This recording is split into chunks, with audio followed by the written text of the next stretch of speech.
এখনো তারা দলীয় সরকারে থেকে নির্বাচন করার চিন্তা করছেন। সারা দেশে বৈষম্য সৃষ্টি করা হচ্ছে। আগে একজনে নিত, এখন তিনজনে নিচ্ছে। এক গুণ যেটা ওটা তিন গুণ তার চাঁদাবাজি হচ্ছে। সুফল তো মানুষ এখনো কিছু পায়নি, কুফল পাচ্ছে। ডেফিনেটলি এটা নব্য ফেসিবাদের আবির্ভাব হয়েছে, কোনো সন্দেহ নাই। কোনো পার্টিকে ব্যান না করে আপনি তাকে রাজনৈতিক কর্মকাণ্ড শুধু ওখানে ডাকা নয়, মিটিং মিছিল করতে দেওয়া হচ্ছে না।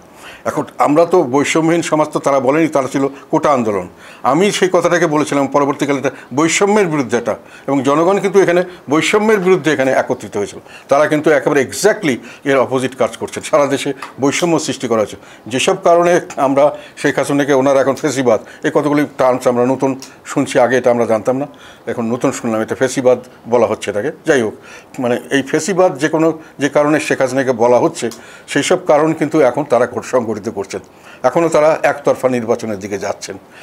এখনও তারা দলীয় সরকারে থেকে নির্বাচন করার চিন্তা করছেন। এখনও তারা ওই প্রশাসনকে দলীয়করণ করার চিন্তা করছেন। বিভিন্ন জায়গায় প্রশাসনকে তারা নিজস্ব লোক ঢুকানোর চেষ্টা করছেন। কিছুদিন আগে একজন বলেছেন যে বিএনপি তো নির্বাচনে সব লোক তাদের কাজে ঠিক না হলে নির্বাচন করবে কী করে। তার মানে ঠিক করে উনি কি সত্যিকার নিউট্রাল করতে চাচ্ছেন? আমাদের অনেকেই সন্দেহ করছে যে ওনারা নিজেদের লোক ঢুকিয়ে নিজেরা পাশ করার চেষ্টা করছেন। ওনারা তো এরকম ধরনের অনেক কিছু আছে যেখানে মিথ্যা মামলা, যেটা শেখ হাসিনার বিরুদ্ধে প্রায় বলা হতো যে ওনারা তো হাজার লক্ষ লক্ষ মিথ্যা মামলা, আমার বিরুদ্ধে 8-10টা মামলা আছে, তো মিথ্যা মামলা দিচ্ছেন এবং সেখানে মানুষকে ধরে নিয়ে যাওয়ার পরে জামিন দেওয়া হচ্ছে না, তারপরে আবার মিটিং মিছিল করতে দেওয়া হচ্ছে না। যেটা আরও একটা বড় কথা ছিল, শেখ হাসিনার সময় আমরা বলতাম, তারপরেও কিন্তু প্রেসে আমাদের নিউজ আসতো। মানে গণমাধ্যমের স্বাধীনতা যদিও আমরা ক্লেম করতাম যে শেখ হাসিনা কন্ট্রোল করছেন, কিন্তু এখন পর্যন্ত আমরা বান্ডেল থাকলে প্রতি সেনমানিতে টাকা বাঁচবে। বিকাশ সেনমানি বান্ডেল কিনে জিতুন প্রতি লেনদেনে। তা যেটা দেখছি সেটা তার চেয়ে কোনো কিছু ভালো না, বরং অনেক ক্ষেত্রে আমরা ফিল করছি তার চেয়ে খারাপ অবস্থা। তারপরে এই যেটা বললাম দুর্নীতির কথা, দুর্নীতি তো একটু আগে যেটা বললাম, মানে সর্বস্তরের দুর্নীতি। এখন দুর্নীতি যে ওনারা আসার পর যে দুর্নীতি কমেছে ওনারা বলছেন, হয়তো কিছু জায়গায় কমেছে, কিন্তু ওভারঅল সিচুয়েশন দুর্নীতির বাইরে কোনো কিছুই হচ্ছে না। আর একটা খুন গুম, এটা কিন্তু গুমটা এখন হচ্ছে না।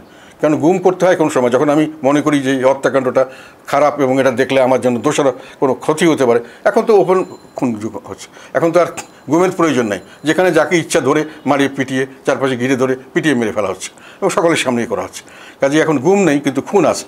তো কাজে শেখ হাসিনার সময় যেগুলো কারণে ওনাকে ফেসিবাদ বলা হতো, এখন এর থেকে কোন জিনিসটা আমি পরিবর্তিত হতে দেখলাম না। কোনো জিনিস তো পরিবর্তন হয়নি, বরং অনেক ক্ষেত্রে অনেক জিনিস বেশি আকারে হচ্ছে। আগে চাঁদাবাজি বিভিন্ন জায়গায়, হাট মাঠ ঘাট ফুটপাত, এগুলো দখল ছিল শেখ হাসিনাদের সময়। আওয়ামী লীগের আমলে ফকিরের থেকেও তারা চাঁদা নিত, সেটাও আমি অনেক প্রেসে বলেছি, অনেক জায়গায় বলেছি, মিটিংয়ে বলেছি। এখন তো তার চেয়ে কম হচ্ছে না, বেশি হচ্ছে। বরং আগে একজনে নিত, এখন তিনজনে নিচ্ছে। এখন যদি আগে যদি এক গুণ যেটা ওটা তিন গুণ তার চাঁদাবাজি হচ্ছে। তো সেই হিসাবে মানুষ তো কোনো কিছু ভালো দেখছে না। মানে যে জন্য আন্দোলন হলো সেইটার সুফল তো মানুষ এখনো কিছু পায়নি, কুফল পাচ্ছে। মানে ওই জিনিসের সঙ্গে এডিশনাল খারাপ জিনিস আছে, এটা যে সামনের দিকে তখন শেখ হাসিনার আমলে মানুষে সন্ধ্যার পরে নিশ্চিত মনে বেরোতে পারতো যে হঠাৎ করে আমাকে রাস্তাপথে কেউ পিটিয়ে মেরে ফেলবে না, হঠাৎ করে আমার গাড়ি ঘোড়া কেউ আগুন দেবে না, বাড়ি ঘরের মধ্যে, এটা তো আমরা কোনো শুনিনি। আমাকে ধরতো মারতো, এটাই শেষ। আমার বাড়ি ঘরেও ভেঙে টেঙে চুরমার করে ছেড়ে দিবে, এটা তো আমার বউ ছেলেপেলে তো সর্বশান্ত হয়ে যাবে, মানে তারা পথে বসে যাবে। এই কাজও হচ্ছে। তো কাজে খারাপ ছাড়া তো ভালো কিছু ডেভেলপমেন্ট হয় নাই। কাজে ফেসিবাদী বিরোধী আন্দোলন যদি হয়ে থাকে, তাহলে তার পরবর্তীতে আমরা এখন যেটা দেখছি, এটা আমরা স্বীকার করি বা না করি, যারা সাধারণ মানুষ এবং যেটা বিবেকবান মানুষ বা যারা একটু সচেতন মানুষ, তারা তো বলবেন ডেফিনেটলি এটা নব্য ফেসিবাদের আবির্ভাব হয়েছে, কোনো সন্দেহ নাই। এবং নব্য ফেসিবাদ এবং তার দোসররা সারা দেশময় দাপিয়ে বেড়াচ্ছে, এটাও কেউ অস্বীকার করতে পারবেন না।